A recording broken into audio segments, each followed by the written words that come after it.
Hello and welcome to the Mayor Greg Fischer podcast. On April 28th of this year, I delivered my 12th and final budget address to the Metro Council, talking about what we're going to be doing here in fiscal year 23, which starts July the 1st. And of course, a budget document, you've heard this before, is a values document for what's important to the city. So it was an exciting speech to give.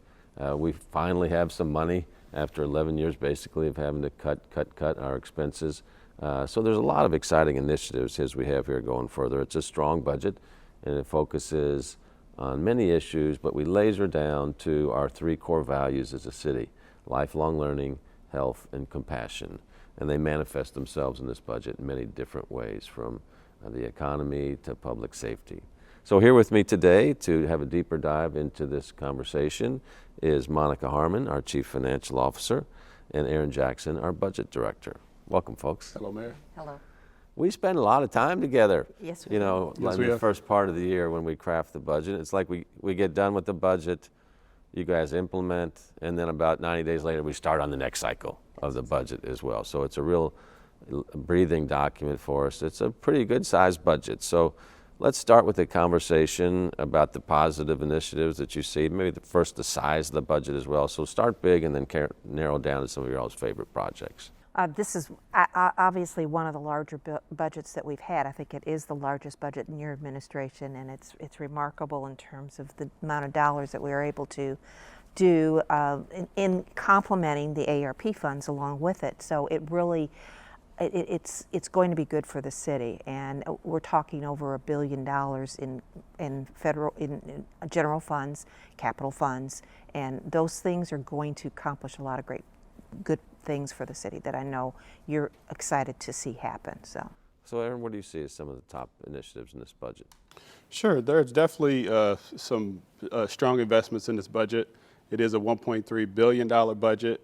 That is with a B, so it's a significantly large budget, but there are some very good investments. I'll start by saying it does invest in our people, and that's by continuing the wage adjustments that were approved by you, Mayor, and the Metro Council. Both were gracious enough to provide those wage adjustments for both non-bargaining unit and bargaining unit employees. So that does continue into this the recommended budget for fiscal year 23.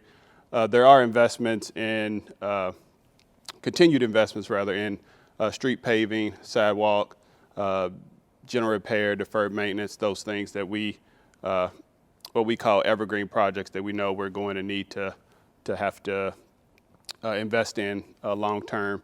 It does invest in continued investment in affordable housing at $10 million, and that's what we've budgeted and appropriated for the past few years. And over the course of your administration, which I think you relayed during your budget address, it's well over $100 million in affordable housing. So that's definitely a significant investment that I think the city should be appreciative of. And the majority of the budget always goes toward public safety. About 2/3 or so of the budget goes that way. And obviously the police have the largest expenditures. Now, although we're taking over the past several years a broadened approach to public safety. So we have the law enforcement side, but then through our Office for Safe and Healthy Neighborhoods, got a large chunk of money going into prevention and intervention, new money going for an Office of Youth Development, expanding that significantly. So what we're trying to demonstrate is that you can be pro-police, pro-accountability and improvement within the police to build community trust, pro-accountability for, let's say, violent criminals that don't want to stop being violent criminals. They need to be held accountable, but pro-investment in young people so that they don't go down a life of crime. And I think this is a new model that we're going to see more and more cities do with policing. So outside of police and public safety, what else do we see in that budget? So we see a lot of investment in the deflection model, which is at EMS, and that addresses some of the public safety, but also fire has gotten funding to provide for their new training facility, not training facility, but burn building. And then corrections as well as getting some additional funds that will help them address some of the inmate needs that are necessary to secure both the inmate safety as well as the sworn officer safety. Those are some major public safety investments that we're looking for, along with a $6 million initial investment in training for identifying a training site for LMPD's staff to be able to prepare for and continue to provide good public safety and response. So about 3/4 of our budget or so, our general fund of some $750 million or so, are people costs. Correct. Because we're a people business, right? When people think about government, it's really a service business. So, Aaron, you talked about earlier the wages. We are not immune from what the private sector is seeing in terms of retaining and attracting people to work. Our wages were not competitive. So we had an 8% across the board wage increase last year. The police had a little bit more than that, and corrections and a few other places. This year we're seeing a 2% cost of living adjustment for non-union employees, so we want to continue to stay competitive as well. So we've got that part of the budget, and then we've got other announcements that we're going to be able to make because we've got the American Rescue Plan that's out there. So as you mentioned, Monica, that's federal relief we got that's related to pandemic. So while we're building our budget, we've also got American Rescue Plan announcements being made while we prepare to compete for the bipartisan infrastructure law projects, which will be roads, bridges, water, wastewater, sustainability projects. So talk a little bit about how all of that comes together when people are thinking about what's going on in the city right now and all these announcements we have. ARP's has already started to be implemented. It's a number of projects are already started with housing. The SOS project is one that Safe outdoor space. Safe outdoor space, yes. The Hope Village. In the Hope Village, thank you. And so that's one that's been recently opened, and those are ARP funds. And keep in mind that something down the road, we're going to have to continue those services.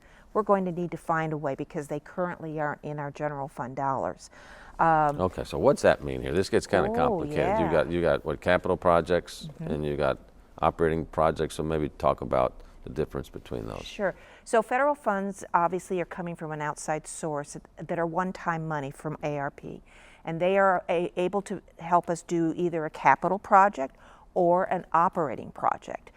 When that money ends, we have got to absorb that into our general fund. So our tax dollars have got to pay for that in a future time period, and that will, if our revenues don't grow that fast, then we're going to have to either stop that service or find something else that we need to remove from our budget. So that'll be the challenge of the future administration, because this ARP funding and other programs are always giving us a chance to do new things and see if they work and help and solve some of the problems the city has. So it's about innovation, and we used a lot of that money to innovate and come up with new projects that we hope get us a better return on investment maybe than existing projects or no projects at all. The capital projects, obviously a one-time spend where we can increase the quality of our resources. But Aaron, we left some money in this budget for the future councils and future mayor to help pay for things. You want to talk about that and why we did that? Sure. So we currently have an unassigned fund balance, or what we call a rainy day fund. That's currently roughly $71 million.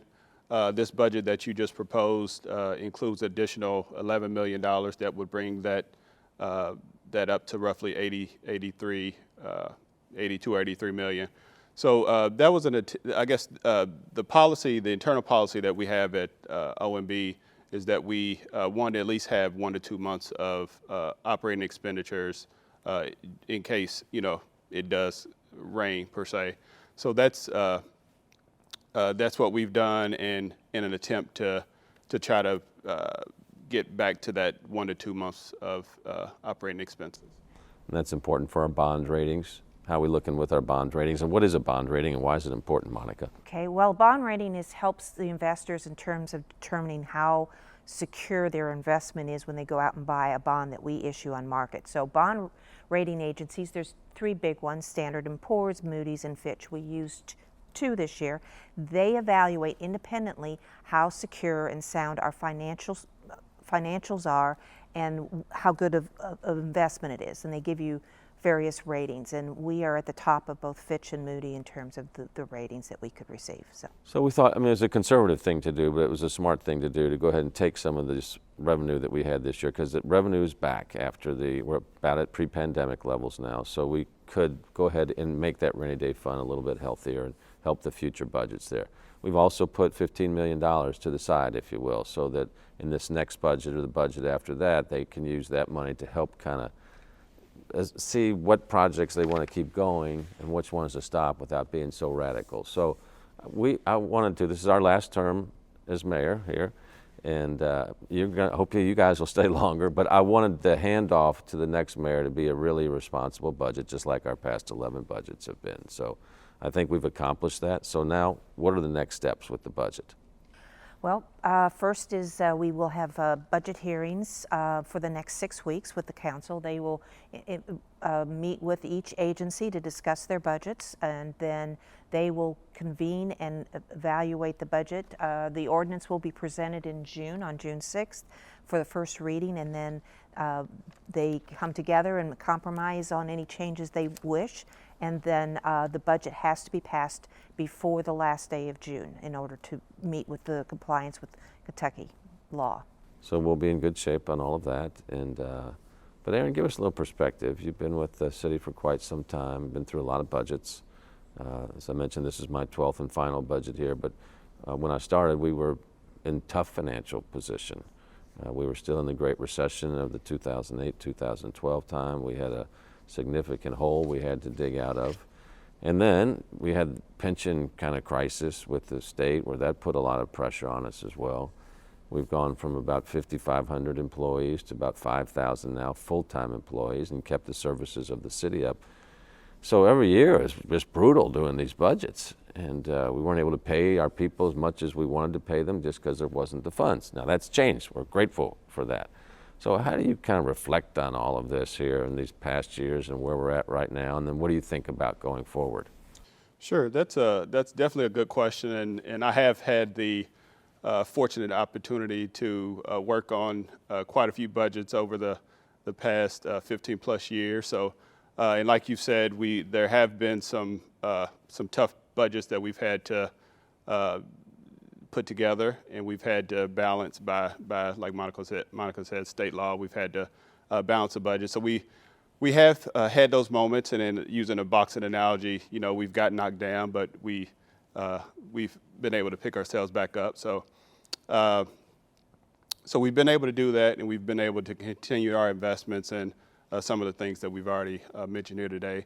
One thing that I'd failed to mention that I think we probably should is relates to Evolve 502 and the scholarship that they are offering to JCPS JCPS students.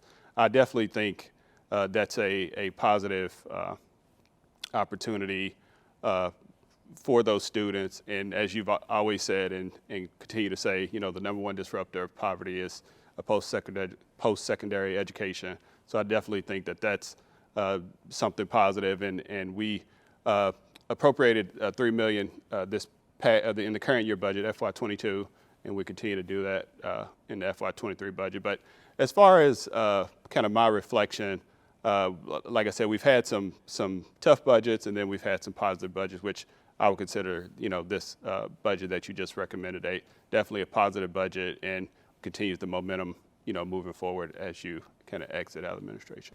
Well, and I appreciate you bringing up Evolve 502. It's one of the main reasons I ran for a third and final term, because now, when we're successful in this budget, every JCPS student from 6th grade forward will be able to have a promised scholarship to either JCTC or Simmons College, to either for a credential or a degree, and then they can go on and get their final 2 years at the University of Louisville with the program we have on that. That's a game changer for the families in our community. So I really appreciate the community's help with that, the council's help, your all's leadership with the budget process as well. And it's just one of many good things that we've been able to do over these past 10 years or so. As you said, over $100 million in affordable housing. Our public health equity work really paid off with the pandemic, where our black and brown communities did not suffer disproportionately. And then, of course, we've seen an economic renaissance that we haven't seen here in the city for quite some time, with, was it 83,000 new jobs, 3,500 new businesses, and a new tourism concept, Bourbonism. Bourbonism. How's Bourbonism impacting us, Monica? It's a great thing. That's bringing in a lot of visitors. It's an economic boon to the city. I can't recall which has named us as one of the number high destination location to come to and visit, and you can see it. There's people on the streets. They enjoy walking, and as we see people with their little small bats. They've stopped to see that, and then they also stop by and have a little bit of bourbon. A little bit of bourbon. A little bit of bourbon. Maybe the Ali Center, Fraser Museum. Yeah, absolutely. Kentucky Derby Museum. Yeah. It's a great community. It's a wonderful city. And the budget is super important because it helps us provide our services and then also invest in great tomorrows as well. Absolutely. I really want to thank you guys. Our Office for Management and Budget has, almost 10 years in a row now, been awarded the top honors for fiscal responsibility and effective management. And a lot of people don't see that because things are working the way they're supposed to work, and that just would not happen with your all's dedication, your hard work, and the continuous improvement that you all do each and every day in the entire team. So thank you very much for what you all do. Thank you. Appreciate it, Mayor. Well, thank you for joining the Mayor Greg Fischer podcast, and we'll look forward to talking to you again.